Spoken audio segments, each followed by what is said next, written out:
Good morning, students. Today we are going to discuss some special topic in 11th accountancy basic terms. आज हम लोग कुछ special topic पे बात करने चल रहे हैं और वो है लायबिलिटीज, दायित्व. What is liability? They represent claims on the firm's assets. Liabilities are obligations that an organization has to pay after some time in the future. Liabilities क्या है? वे सभी अमाउंट जिसे भविष्य में बिजनेसमैन को पे करना हो वो लायबिलिटीज है, दायित्व है. यानी एनी पेबल अमाउंट्स, कोई भी अमाउंट जिसका पे करना हो बिजनेसमैन को फ्यूचर में, उसे हम लायबिलिटीज कहते हैं. इट मींस लायबिलिटीज जो है एक कर्ज है, डेब्ट है, जिसकी पेमेंट बिजनेसमैन को फ्यूचर में करनी होती है. जब लायबिलिटी के टाइप्स की हम बात करते हैं तो there are two types of liability. First non current liability और second current liability. Non current liability क्या है और करेंट लायबिलिटी क्या है, इसे हम देखें. नॉन करेंट लायबिलिटी को, such types of liabilities which are payable after 1 year are called non-current liability. वह लायबिलिटी जिसका पेमेंट हमको 1 साल के बाद करनी हो उसे हम दीर्घकालिक या गैर चालू दायित्व कहते हैं, नॉन करेंट लायबिलिटी कहते हैं.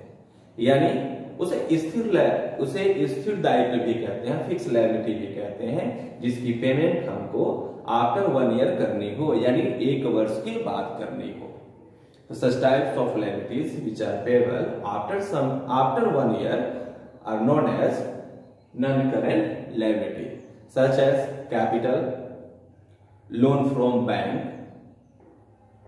loan from others, debenture, etc. Now current liability, चालू दायित्व. तो नॉन करेंट लायबिलिटी में हम लोग पढ़े कि such types of liabilities which are payable after 1 year. तो नॉन करेंट लायबिलिटी 1 वर्ष के बाद के भुगतान वाले को कहते हैं. तो सीधी सी बात है कि 1 साल के पहले जिसका भुगतान करते हैं वो क्या है, तो वह दायित्व, वह लायबिलिटी जिसका पेमेंट हम बिफोर 1 ईयर करते हैं, बिफोर 1 अकाउंटिंग ईयर करते हैं, उसे हम करंट लायबिलिटी कहते हैं. यानी such types of liability which are payable within 1 year are known as current liability. Such as creditors, आपको bank overdraft, outstanding expenses, bills payable, these all are examples of current liabilities. Now next topic is here capital, पूंजी. Capital किसे कहते हैं, पूंजी किसे कहते हैं? आप जानते हैं कि किसी भी व्यवसाय को स्टार्ट करने के लिए हमें कुछ पैसे की जरूरत होती है, कुछ संपत्तियों की जरूरत होती है.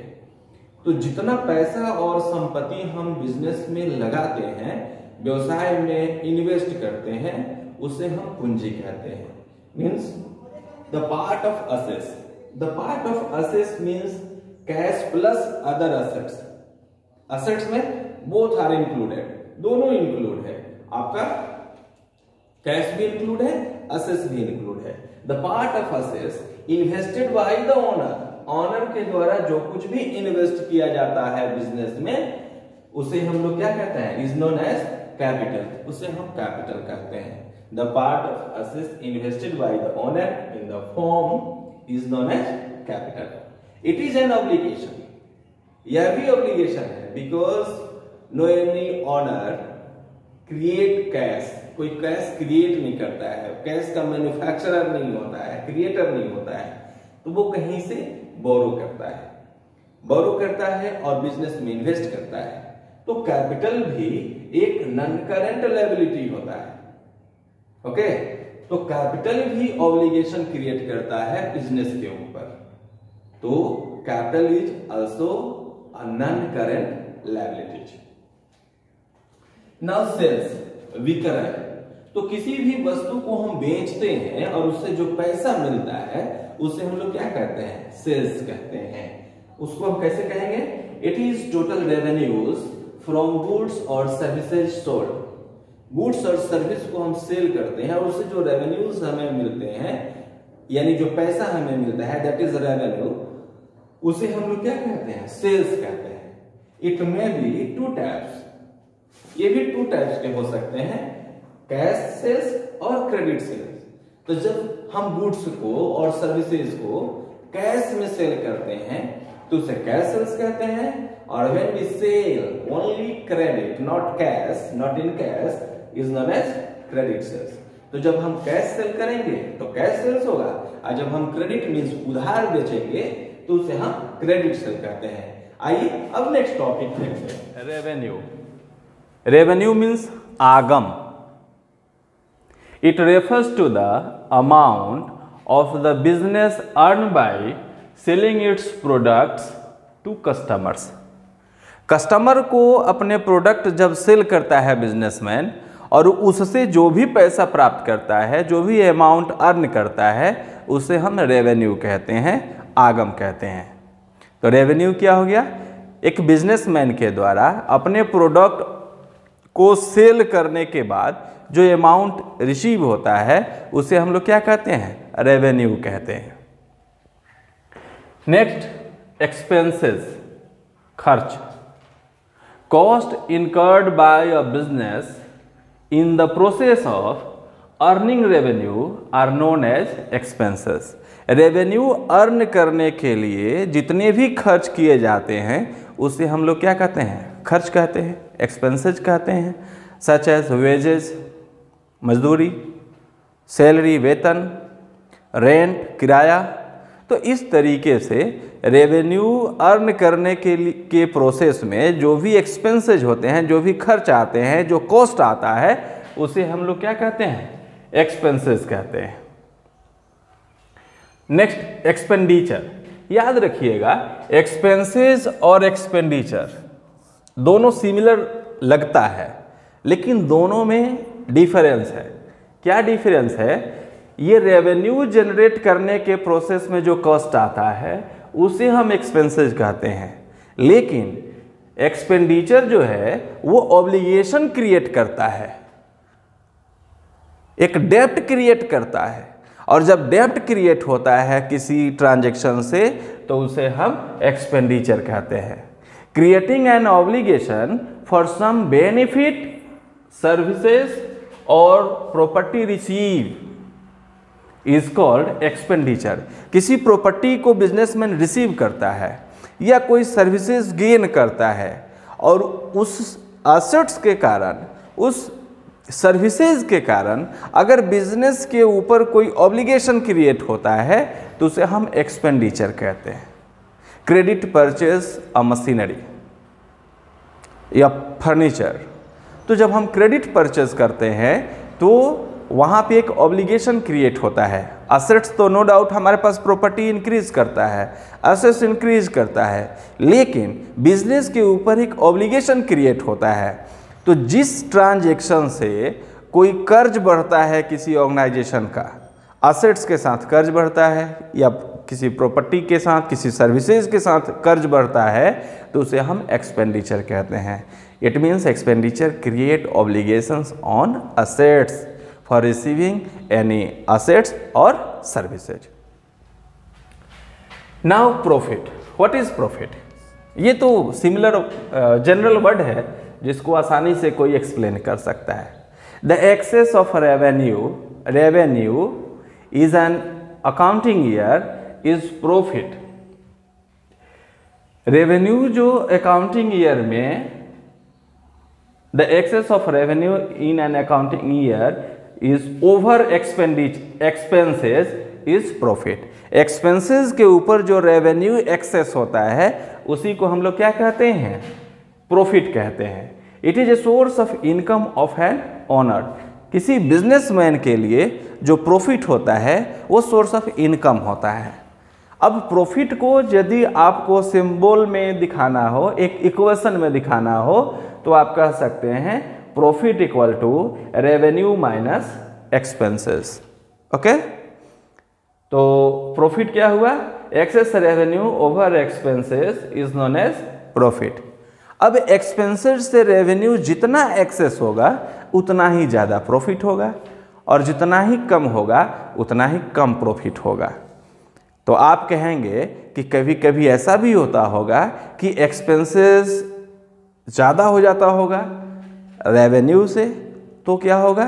तो उसके लिए हम आते हैं यहाँ पे loss. The excess of expenses of a period over its related revenue, जब expenses related revenue से excess हो जाता है तो उसे हम loss कहते हैं। तो अभी हम लोग पढ़े कि when revenue excess than expenses, its related expenses, then profit, and if expenses excess than its related revenue is known as loss।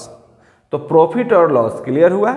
Now gain, a profit that arises from events which are incidental to business is called gain.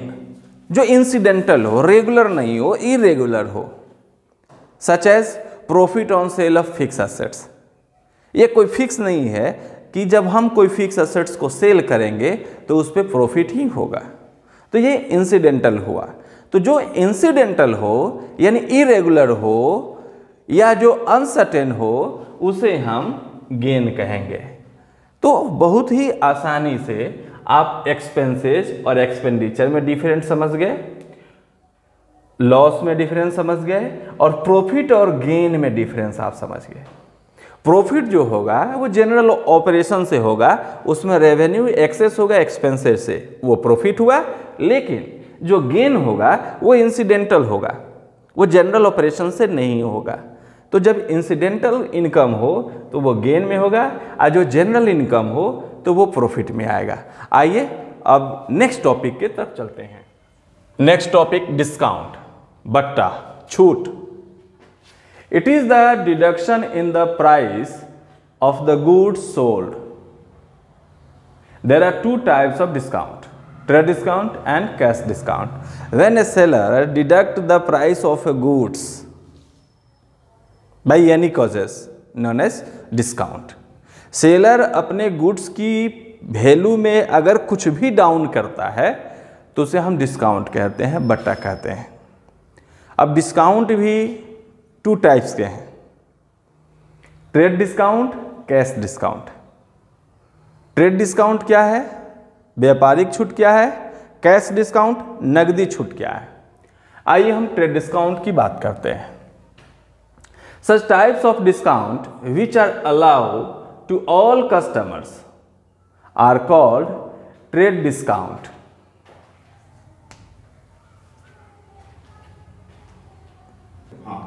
It is not maintained in the books of account. Trade discount जो होता है वो generalised होता है, वो सभी customer को दिया जाता है, इसलिए हम ट्रेड डिस्काउंट की एंट्री अकाउंट के बुक में मेंटेन नहीं करते हैं, ग्रॉस सेल को उतना से माइनस कर देते हैं। Next, cash discount. It is N incentive that encourages prompt payment by the customers. Customer prompt payment करे, क्विक पेमेंट करे, इसके लिए उसे एक इंसेंटिव टाइप से उसे एक ऑफर देता है सेलर कि यदि आप हमको देन एंड देयर पेमेंट कर देते हैं तो आपको एक्स्ट्रा हम इतना % डिस्काउंट देंगे।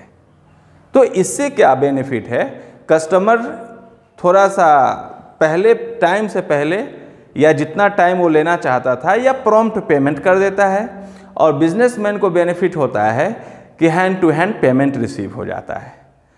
तो आप देखे होंगे, एक कहावत आप सुने होंगे, 9 नगद 13 उधार।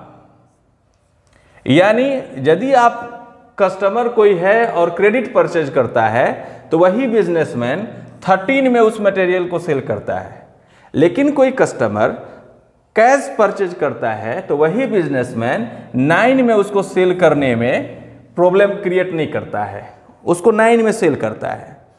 तो 9 और 13 के बीच में जो डिफरेंस है ये इंटरेस्ट है। यानी कोई बिजनेसमैन जितना टाइम प्रोवाइड करता है कस्टमर को, उतने टाइम को वो इंटरेस्ट को उस मटेरियल के प्राइस में ऐड कर लेता है। यानी कस्टमर को कोई एक्स्ट्रा बेनिफिट नहीं मिलता है, कस्टमर जितना टाइम लेता है उसके अगेंस्ट में वो एक इंटरेस्ट पे करता है सेलर को। तो सेलर कस्टमर से क्विक पेमेंट के लिए एक ऑफर देता है, इंसेंटिव देता है, जिसे हम क्या कहते हैं, cash discount. It is maintained in the books of account. ये बुक्स ऑफ अकाउंट में मेंटेन किया जाता है।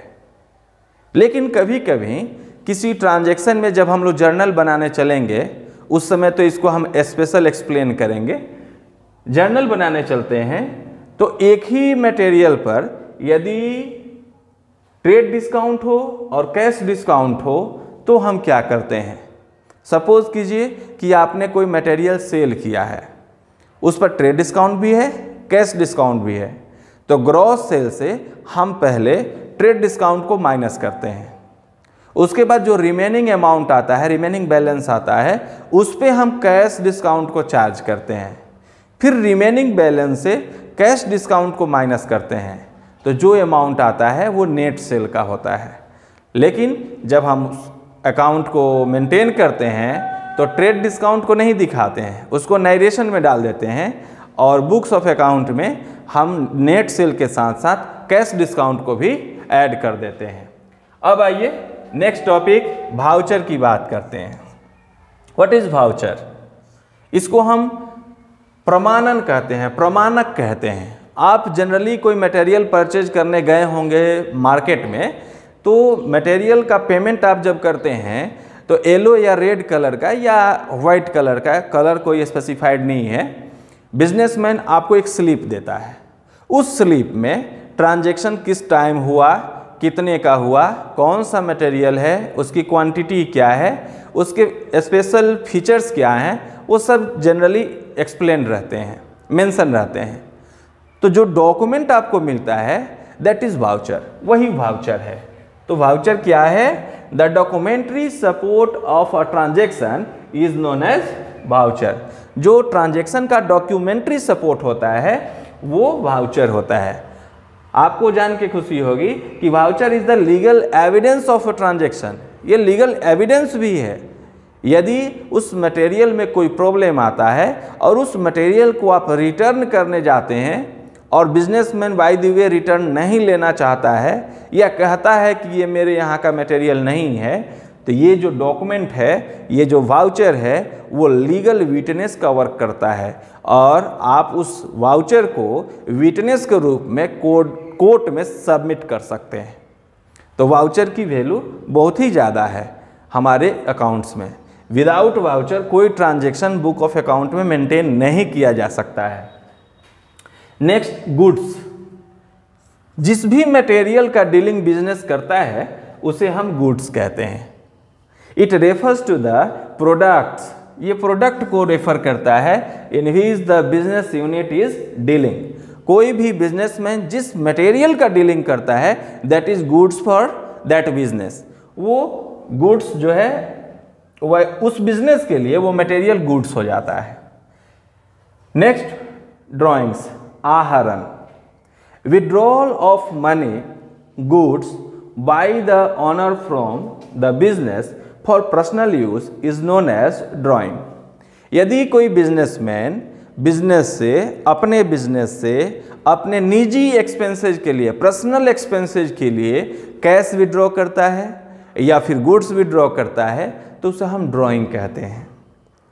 और ये बिजनेस के लिए उसके गुड्स से माइनस हो जाता है। इंटरेस्ट ऑन ड्राइंग जो होता है, बिजनेस जो है बिजनेसमैन से इंटरेस्ट चार्ज करता है उस ड्राइंग के लिए, और इंटरेस्ट ऑन ड्राइंग बिजनेस के लिए इनकम का एक सोर्स हो जाता है। तो जब भी कोई बिजनेसमैन गुड्स हो या मनी हो विड्रॉ करता है पर्सनल यूज के लिए तो उसे हम ड्राइंग कहते हैं, आहरण कहते हैं। और लास्ट टॉपिक, परचेज। हमको तो लगता है कि सब लोग परचेज करते होंगे, कुछ ना कुछ मटेरियल डेली हम परचेज करते हैं, लेकिन बिजनेस में जो भी मटेरियल परचेज किया जाता है सेल करने के लिए, purchases are total amount of goods procured by a business on credit and on cash known as purchase। अब यहाँ पर आप देखेंगे कि there are two types of purchase, credit purchase and cash purchase। तो जो परचेज बिजनेसमैन कैश करता है, कैश परचेज हुआ, और जो क्रेडिट करता है वो क्रेडिट परचेज हुआ। परचेज आप समझते हैं, परचेज एक जनरल वर्ड है और वाइडली इसका यूज़ होता है। तो इस तरीके से आज हम लोग 11th के बेसिक अकाउंटिंग टर्म्स को कंप्लीट कर लिए हैं। आप बेसिक अकाउंटिंग टर्म्स को पढ़िए। अगर किसी टॉपिक में कोई कन्फ्यूजन आता है तो आप कमेंट बॉक्स में कमेंट कीजिए, उस टॉपिक को मेंशन कीजिए, हम उसको फिर एक्सप्लेन करेंगे। तब तक के लिए best of luck, thank you.